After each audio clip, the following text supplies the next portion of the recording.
satu doa yang langsung diajarkan oleh Nabi dengan nafas cinta kepada sahabat beliau Mu'adz bin Jabal.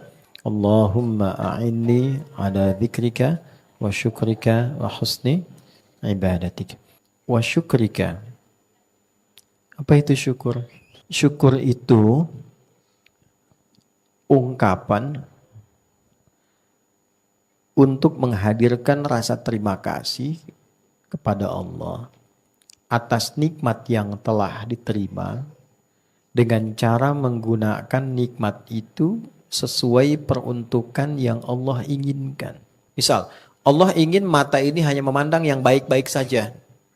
Ketika yang dipandang oleh mata tidak baik, dipalingkan. Memalingkan pandangan dari objek yang tak baik menurut Allah, itu disebut syukur.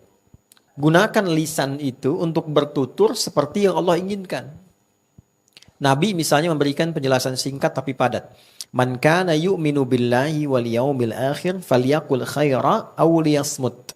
Siapa yang yakin dengan Allah sebagai Tuhan dan dia merasa akan dievaluasi di hari kiamat kelak, maka gunakan fungsi lisannya untuk bertutur yang baik saja. Kalau tak bisa, coba dia tahan untuk bicara. Diam. Terbayang ya? Sekarang tinggal dipraktekkan konsep ini pada setiap bagian elemen kehidupan kita. Bersyukur dengan tubuh dulu semuanya. Itu tidak mudah. Nafas itu kan nikmat kan? Butuh motivasi, butuh pertolongan, butuh bantuan. Itu yang menjadikan Nabi kuat dengan rasa cinta dan nafas rahmatnya. Beliau menyampaikan pada Mu'adz, ya, coba baca doa ini. Minta tolong sama Allah supaya diberi kekuatan untuk bersyukur. Apa manfaatnya syukur dalam hidup? Turun di Quran surah 14 ayat 7 itu.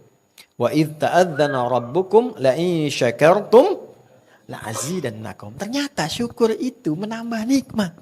Menambahnya kan pada nikmatnya. Jadi tidak harus bertambah materinya, tapi kenikmatan atas materi itu terus bertambah. Nah, jadi ada orang yang memiliki yang biasa-biasa tapi menikmati. Bagaimana menikmati semua yang Allah karuniakan pada kita untuk menjalani kehidupan. Kalau sudah seperti itu, enak, nyaman hidupnya. Pada akhirnya nanti sesuai kebutuhan, tidak melulu mencukupi keinginan. Kalau sudah seperti itu, yang dirasakan, yang hadir itu semua nikmat semua. Biasanya syukur itu memudahkan kita pulang. Kembali kepada Allah. Karena semuanya, apapun yang dihisab telah membawa persetujuan di sisi Allah. Allah sudah ridha dengan yang dititipkan. Karena kita banyak syukur. Hisab yasira dan tidak ada ancaman. Karena Allah sudah ridha. Panggilan pulangnya pun aku ridha. Ya ayyatuhan nafsul mutmainnah irji'i ila rabbiki radiyatan. Allah ridha, kita pun senang. Gitu ya, itu poinnya tuh. Jadi syukur itu bukan perkara diucapkan di lisan. Tapi bagaimana menanamkan kedamaian kepada jiwa yang paling dalam. Oke, terakhir. Wa husni ibadatik.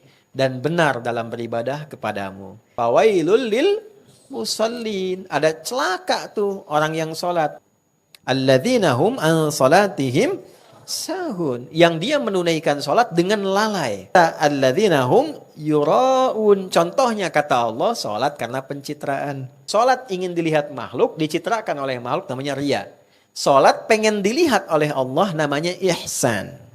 Makanya kita minta kepada Allah supaya ibadahnya diisi dengan sifat ihsan. Wa husni ibadatik. Apa itu ihsan? Nanti ditemukan di hadis Muslim. Nomor hadis ke-8. Hadisnya dari Umar bin Khattab radhiyallahu taala. Dikutip oleh Imam Nawawi, ditempatkan nomor 2 di Al-Arba'in.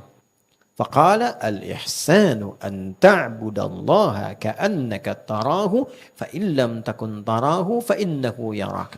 Ihsan itu, catat poin ini ya. Anda menjadikan aktivitasmu sebagai ibadah pada Allah. Itu poin pertama. Jadi jangan batasi sholatnya saja ya. Jangan batasi bacaan Qur'annya saja. Semua aktivitas kita kalau diniatkan mencari ridha dan perhatian Allah namanya ibadah. Ada masalah cepat diberikan solusinya. Nggak harus jadi ustadz, semua sama kok, ajarannya sama, nggak dibatasi pada kiai, ustadz dan sebagainya. Allah sudah mendefinisikan dirinya Rabbul Alamin. Kita katakan Alhamdulillahi Rabbil. Jadi kalau sudah husni ibadatik, posisinya ditarik ke rumah tangga. Jadi istri pasti istri yang baik. Jadi suami pasti suami yang benar.